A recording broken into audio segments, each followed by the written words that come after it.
We all know that healing is important, but when is the best time to heal in a fight? Today I'm going to be telling you how to properly heal mid-fight. This idea was given to me by a friend and his Twitch is linked below. He streams Apex now and then, so be sure to show him some love for giving me this idea. To start off, let me explain what heals are and what they do. Phoenix kits replenish all health and shield and take 10 seconds. Shield batteries replenish all your shield and take 5 seconds. Shield cells replenish 1 bar of shield and take 3 seconds each. Medkits replenish all health and take 8 seconds each. Syringes give you 25 more health and take 5 seconds each. If you have a gold backpack or are using Lifeline, you have a healing boost. The legendary backpack cuts all time in half, and the Lifeline passive ability gives you 25% healing boost. If you are using Lifeline, the legendary backpack does not stack onto your boost. Overall, you would just have a 50% boost rather than a 75%. So instead of always going for the gold with Lifeline, toss a bone to your teammates and just take the purple backpack and let them have the gold. Don't forget about the best heal, clicking the subscribe button, which gives you a 1 billion health. And you continuously get better with videos just made for you. Not anybody else, just for you. The best heal to use is shield batteries because they replenish full shield in 5 seconds. If you have purple or gold body armor, this basically brings you back to full health in the same time as a syringe. This is why you should have the shield battery equipped and ready to go mid-fights. Not to mention the shield is the first thing to go whenever you're shot at, so it's always a good habit to replenish shield first rather than health. Now that's assuming you're not fighting in the storm. If you're fighting in the storm, be sure to continuously heal up with either syringes or medkits, depending on how fast it goes. Once you identify your situation, you'll be able to decide what and when to use the heal. I mentioned this in my first video, which I have in the upper right corner and at the end of this video. But if you have not been spotted, shot at, not being rushed, in a location where the heal will finish before they are going to be able to get to you, or they are distracted, you are in the clear for healing. If those are not the situations, do not heal. Smoke doesn't cut it because if they're very close, rushing, have a digital threat, or using throwables, you'll be down very quickly. Healing really depends on situations, so let me give you a few scenarios. We will be assuming that you have no shield, very low health, and are not fighting in the storm.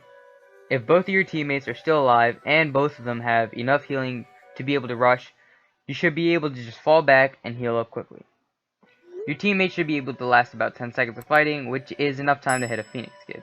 If they don't have that much health either, you should just quickly hit a shield battery and continue fighting so your teammates can do the same. When being rushed, the time is shortened and the healing process becomes a bit more tense. Whenever you fall back into a house, you're being rushed and require healing, go to a room with just doors. You want to stand in front of one door so they can't open it and keep your center of aim on the other door. This way you can hit the cancel button and be ready to shoot. If you're being pinched from different sides and your teammates are down, there are a few ways this can go down. If you are able to get away from your opponents using throwables, then try to get to a position that gives you high ground and cover. If you can get to the position that they initially rushed from without having them notice, you will be in the clear to heal since they're not going to check that spot again.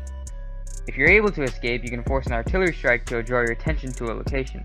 This way another team can rush them and you can get away, assuming that you don't get noticed first. You can also just take the L and start a better game if you aren't doing so hot that game. If you are outside, have a full team, and are being rushed by a full team, you also have multiple things that can happen. You can hold your ground, have your entire team do a quick heal, which just means heal up as quick as you can with the time you have, and then just spray once they are close. Or you can have your teammates distract and do a quick heal one by one. Now, so far I've avoided talking about abilities so I can give ideas for any legend. But there are certain legends that are better for healing. Lifeline is obvious, but Bangalore, Gibraltar, Mirage, Wraith, and Pathfinder are all good to use if you plan to heal in fights. Bangalore has the ability to run faster when aimed at or shot at.